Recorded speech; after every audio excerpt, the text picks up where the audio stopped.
Hi again, and welcome back. In step 2 of this video tutorial series for TopSolid 7 and working with bottom-up assemblies, we're going to include a second part. In this case, it will be the bottom elbow.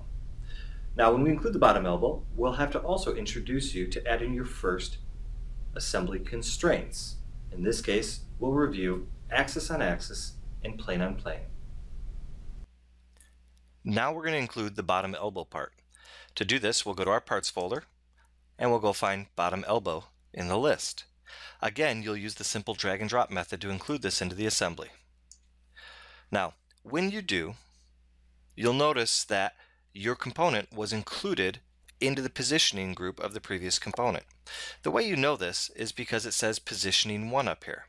Now, if yours didn't include this way, here's what you do. You go up to the top right side of your screen and you make sure inclusion in last position is selected. If it's not selected, it will look like that, unhighlighted. Go ahead and select it now if it's not done. And then go ahead and re-include the component into the assembly.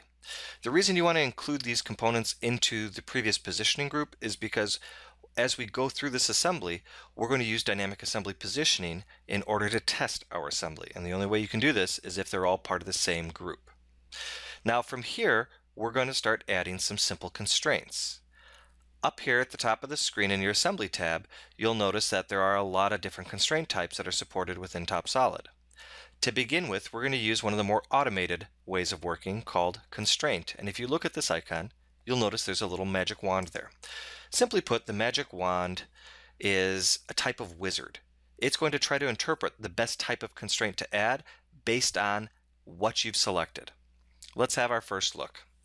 To begin with, it's asking for the source. In this case, I want the source to be this cylinder. So I'm going to zoom up to make my selection easier and select this cylinder. Now I'm going to zoom out and come down to the part I want to apply the constraint to and select right here. Now, to begin with, if I look, this is going to spin up there, but it's also going to go up and down. Now, my part actually is constrained upside down. I need to flip it over. To do this, I'm going to go to the balloon here that says it applied an axis on axis constraint, and I'm going to put my cursor to the left right there, and when I see that finger, I'm going to double left mouse click, and this inverts that constraint.